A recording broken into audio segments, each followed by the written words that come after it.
Welcome to Finance 397, Personal Finance, Trident University, Module 4 case. Module 4 case deals with protecting what you have, protecting your assets, and planning for retirement. After having read, studied, and taken notes on both the required reading and all of the links, we want you to write a 6 to 10 page paper, including the title page and reference page. So that really means a 4 to 8 page paper without the title and reference page, providing basic discussion of the following: insurance and investing, right? So insurance, including the types of insurance listed under number 1 below in the instructions, and all of the insurance factors listed in number 2, and then investing, including all of the investment factors listed on number 3. So this will be covered in more detail on the next slide. So you're to write a 6 to 10 page paper, including the title page and references, about insurance and investing.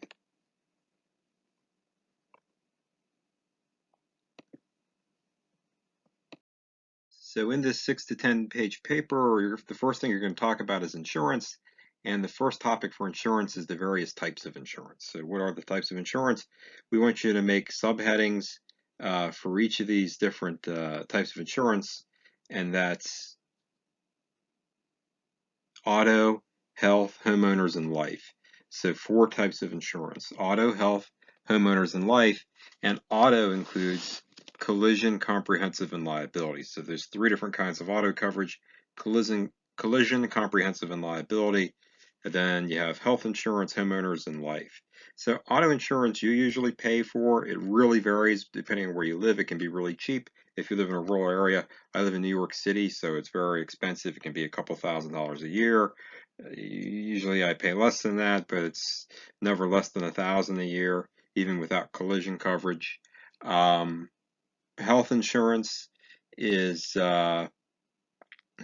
usually paid for by your employer, at least a portion of it. So, your dues may be $300 to $800 a month, depending on whether you're married or not, depending on whether you have kids or not, depending on how good your insurance is, and depending on how much your employer pays. So the cost of an insurance policy for a family of 4 that's a pretty good quality policy could be $25,000 to $30,000 a year. Typically, the employer pays for up to half of that, and the employee pays for the other half. So if you're a private sector company and they only pay for half, you could be paying over $1,000 a month for health insurance. If you work for the government, it's usually between I would say like $300 and $700 a month for insurance, depending on whether you're single, whether you have kids, and whether you have like a high deductible plan. High deductible plans are great if you're young. You do a flexible spending account or a health savings account with those, and you can get a tax deduction for your HSA. And if you're young and you're fairly healthy, you don't a high deductible plan is real cheap. It could be like maybe $300 a month, something like that. 300, 350, maybe 400, depending on what kind of coverage you have. And if you're young and single, it's great. As you get older and you have kids and you start to have health problems, or your spouse has health problems, you're probably going to need to upgrade your coverage. And older people get the higher level plans because they have a lot of prescriptions, right? And sometimes a more expensive plan helps cover the cost of prescriptions. So you got to really look at the policy, see what kind of coverage you need, and then pick a health insurance policy. Homeowners insurance or renter's insurance. Renter's insurance covers everything in your apartment. It can also cover like jewelry if it gets stolen. So that's pretty good. Paintings, jewelry, artwork. You got to let them know, though. You got to let the insurance company know if you have collectibles and things. And they'll add like a rider to the policy for that. They'll add extra coverage. Homeowners insurance covers your house. If you have a condo, homeowners insurance covers the inside of the condo. The outside of the condo, the insurance is actually paid by your condo building. So your condo board pays that as part of your dues. So that's how condo insurance works. With all this stuff, it's like personally, I do all my car insurance through Geico, and I also get my I own several rental properties. I buy the insurance for them through Assurant, which is part of which is affiliated with Geico. And because I get everything from the same place, I get like a 10 or 15% discount. Now, a lot of you guys are in the military, guys and gals, and a lot of you use USAA. I think that's they cater to the military.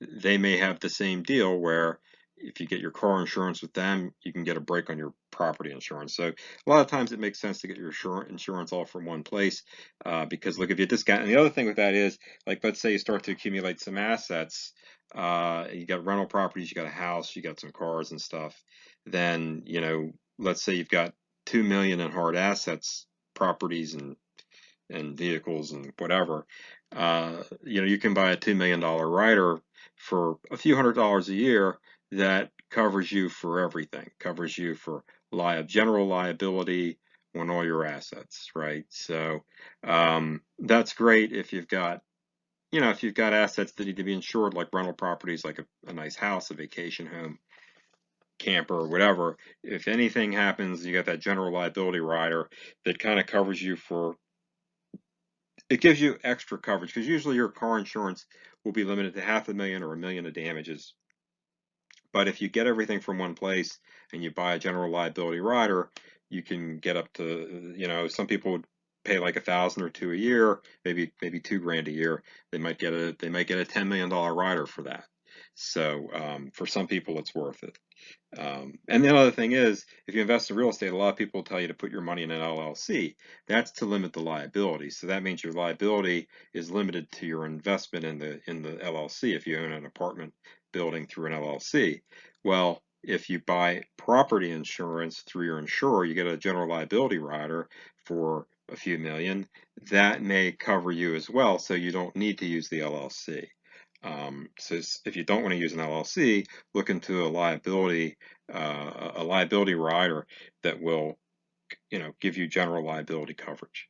So that and why would you want to do that? Because if in a lot of states, especially in the northeastern United States where I live, if you're an attorney, you can represent yourself in court if you have an LLC. But if you're not a licensed attorney, you can't represent your company. So you have to hire an attorney. So let's say you want to evict a tenant. You own a commercial or residential building, you want to evict a tenant. You can't do that if it's an LLC and you're not an attorney. In some states, I think California, New York, New Jersey. I don't know about the rest of the U.S., but so that's a big concern there because it might cost $500 to do an eviction, and if you've got 20 apartments and you got to do a few evictions a year, you may save a couple $1,000s a year if you can do them yourself. So it may make more sense for you to buy liability coverage through a bulk policy as part of your homeowner's insurance. Also get coverage on your rentals, and that may prevent you from having to use an LLC and hire an attorney because evictions are fairly simple to file. Anybody can basically do it for a $60 fee, but or whatever the fee is. But you get the idea. It's a little cheaper to represent yourself. Other people prefer the security of an LLC, and as you start to have bigger and bigger investments, LLCs make sense. All right, so as you discuss these various types of insurance, we have additional factors we want you to discuss, and that is the insurance type, the type of loss covered. The insurance type is like, is it property insurance? Is it casualty insurance? Property and casualty are one category. Is it health insurance? What type of insurance is it? Is it maritime insurance, marine insurance, something like that? I mean, you typically only need those if you're involved in transporting things in a business or if you own a boat. So you don't need that type of coverage most likely for anything you're going to discuss in this paper. But property casualty, life insurance, we don't ask you to cover life insurance, but life insurance is an important category. For the most part, you've got property casualty and health. You want to talk about the likelihood that your financial health would be in jeopardy if the insured event occurs. For example, your car is totaled. Where could you get a start at identifying values? Yeah, so if you drive a Infiniti station wagon, I forget the model number. It's 10 years old and it's probably it might be worth 15,000 or 20,000 if it's in good shape. Um, you're going to have to pay 15 or 20,000 to replace that car if it gets totaled. So you want to go out and look and see what your car is currently worth, and see how much it would cost to replace. And if you've got, look at it this way, if you've got 20,000 in a savings account, then you don't need to have collision coverage for your car, because again, if you live in New York or LA, collision coverage for your car is costing you $1,000 a year or $500 a year. So why don't you put that money in a savings account or in some investments or something else? Don't buy the coverage and just keep 10,000 in your bank account so you can replace your old car if you need to. That's basically what I do. I drive cheaper cars and I keep some money around in case I need to buy a new one. I don't really buy collision coverage. And if I buy a new car, I'll have collision coverage for the first few years and then I'll drop it.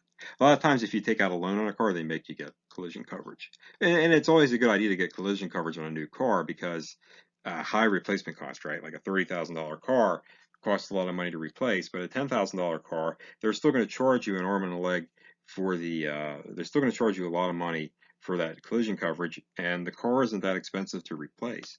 So it's just something to think about. Not that you necessarily need to do that, but just you can evaluate that by looking up the replacement value of your vehicle and thinking about what the insurance is costing you for the collision coverage is worth it.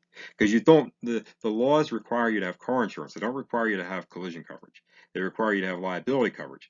The insurance laws of each state make you have minimum coverage in case you run into somebody else, but they don't require you to insure yourself in case somebody runs into you.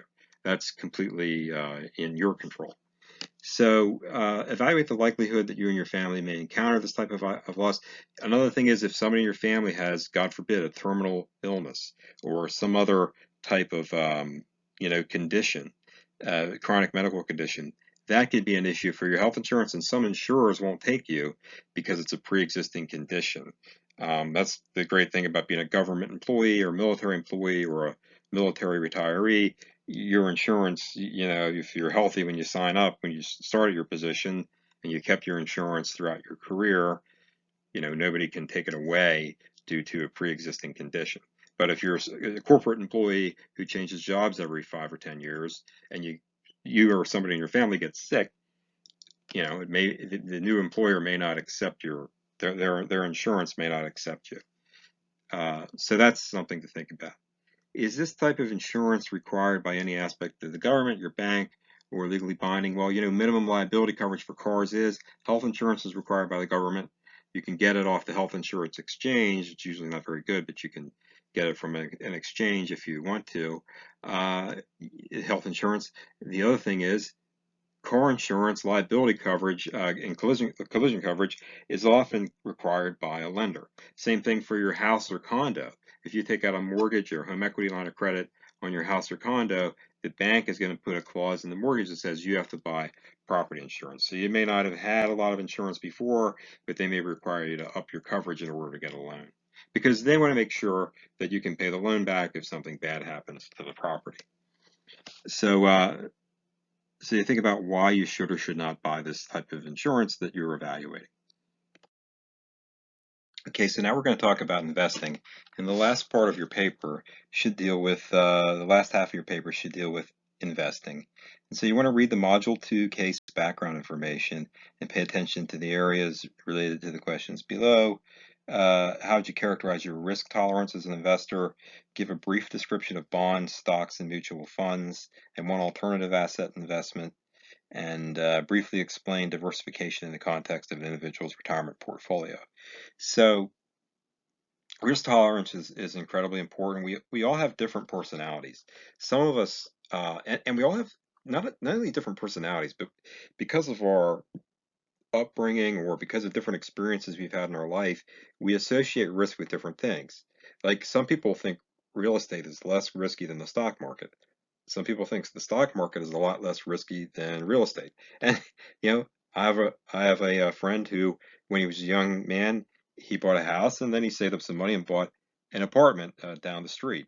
and somebody moved into the apartment and he tried to evict them, and he lived in a state where the eviction laws were very strict. He couldn't evict the tenant. They stopped paying the rent. So it took him like 2 or 3 years to evict the tenant.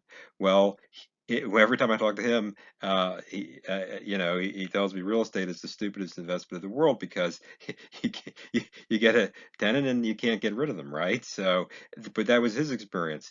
I've invested in properties for close to a decade, and I've had to evict people, but it hasn't been a problem. I've been able to do it. Now, that's because I got lucky. If I had the wrong case, or I was in the wrong state, or I didn't document things properly, some tenants have good reasons why they shouldn't be evicted. They might have health issues or uh, whatever, and the judge is sympathetic, and then it takes longer, or depending what state you live in, it may take a very long time, depending on your state, to do an eviction. So you got to evaluate your situation. Do you have enough money saved up? Do you have enough disposable income that if your tenant wasn't paying the rent, you could get them out? And do you live in a state? I've heard it's very easy to evict people in Florida. I live in New York City area, New Jersey, and New York City. I've got rental properties, and there the real estate laws are a little more stringent. I've heard the real estate laws in places like San Francisco are even more. Like, I think if you have an elderly tenant in San Francisco, it's virtually impossible to evict them if they don't pay their rent. So you have to think about that if you're going to buy rental properties in a place like San Francisco. So each city, each state has different laws. Um, so, and rental properties pay different returns. A rental property in Manhattan is going to pay you a 3% return right now in 2022. And a rental property in Oklahoma, a trailer park in Oklahoma, if you buy one, you might make a 10% return on your money. And why is that? Because right now in 2022, the real estate market thinks that Manhattan real estate is going to go up in value over time more than Oklahoma real estate. And the reason is that Oklahoma has plenty of undeveloped land. It's a state with a lot of wide open land. Most of the state, Oklahoma City, parts of that are more built up, and you'll get lower returns because there's more of a crunch for land. But in most of Oklahoma, land is, it's wide open and there's plenty of land. In New York City, Manhattan's an island. It's only like 3 miles long and 2 miles wide. So it's not a very big place. They're not making any more of it. It's not getting, there's not going to be more land in New York City. So, that's why the value of land historically has gone up faster in places like New York City than it has in places like Oklahoma. Now, that might change because more people are working from home, right? So we might actually find that in rural areas, real estate becomes more valuable. But right now, the expectation of the market is that real estate in New York is going to appreciate faster than real estate in a more rural area, say upstate New York versus New York City.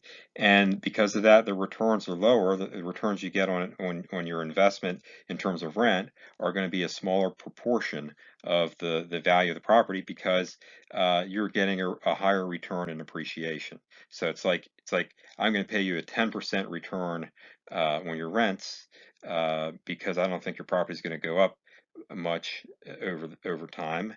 But if I do think your property is going to go up a lot over time, then the rent that I'll have to pay, the profit that you're going to expect on your rent is going to be lower because you think you're going to get more appreciation over time. So you're going to pay a higher price for the property. So it's called cap rates. It's the cap rate concept in real estate. So even in real estate, some people like to get a lot of rent.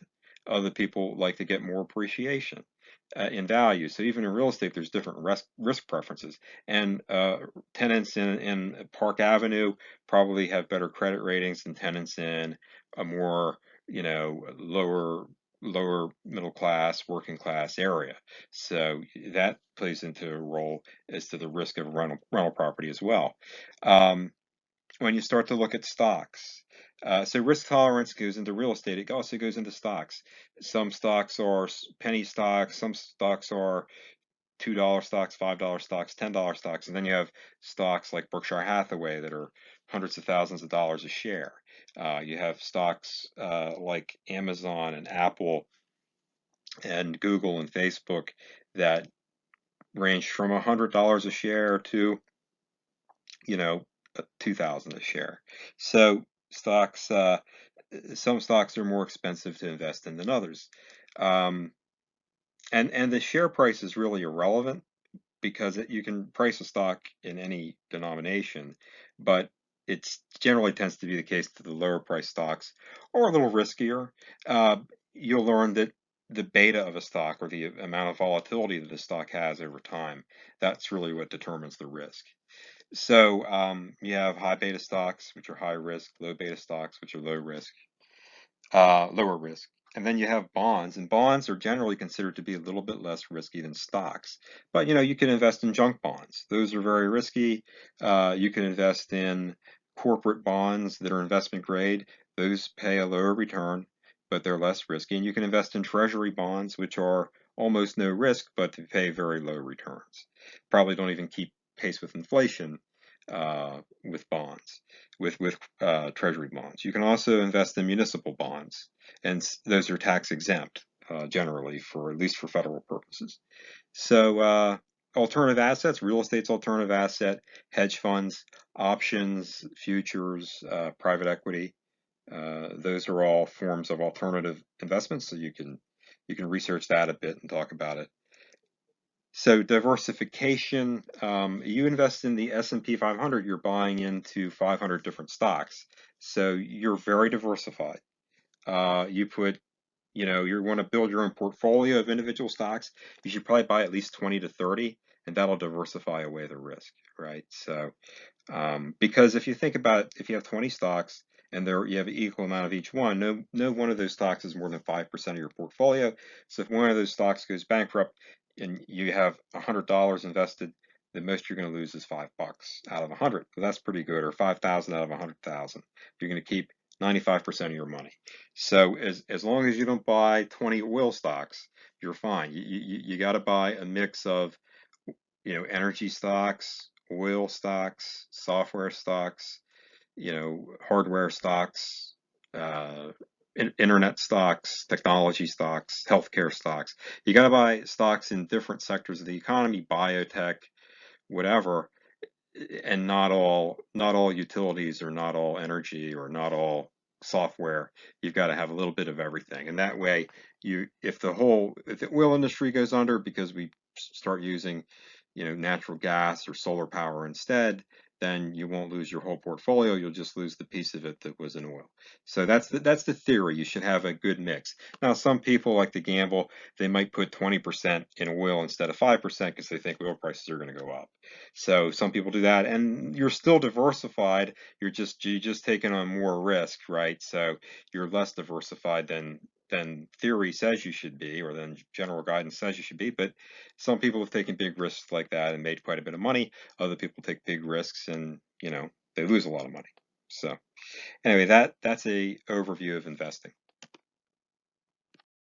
Okay, what are the assignment expectations? We want you to write a 6 to 10 page paper, including a title page and a reference page, basic discussion of the information in items 1, 2, and 3 in the Module 4 case assignment.